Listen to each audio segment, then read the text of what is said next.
nakahihintay na Cluster Secondary School Press Conference ng Cluster 4 ay nagsimula na ngayong araw, ika-22 ng Enero at magpapatuloy bukas, ika-23 ng Enero taong kasalukuyan sa paaralan ng Potrero National High School, Bulaong Resettlement, San Fernando, Pampanga. Makikita sa unang araw ng kompetisyon ang mga talentadong campus journalists na nanggaling sa tatlong munisipalidad ng Bacolor, Santa Ana at Mexico, Pampanga, kasama ang kanilang teacher coaches na handa ng makipagkalisan ng potensyal sa pagsulat at pagpapahayag.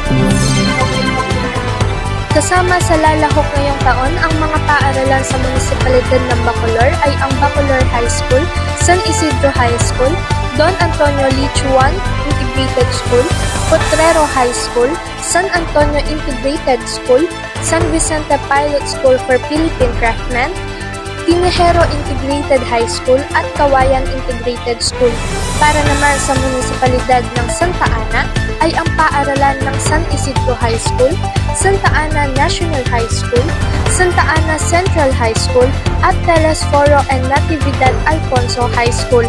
At hindi rin mahuhuli ang mga paaralan ng munisipalidad ng Mexico, ang Diosdado Macapagal High School, Don Jesus Gonzalez High School, Jerry H. Rodriguez High School, Malino National High School, Mexico National High School, Nicanor David Vergara High School, at ang San Juan High School.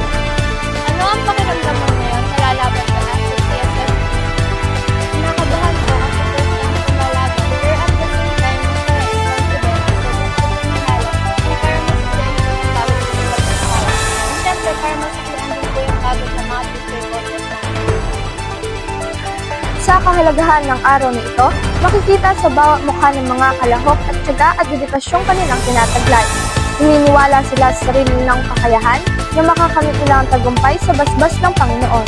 ODP, Balita Ngayon. Magandang araw!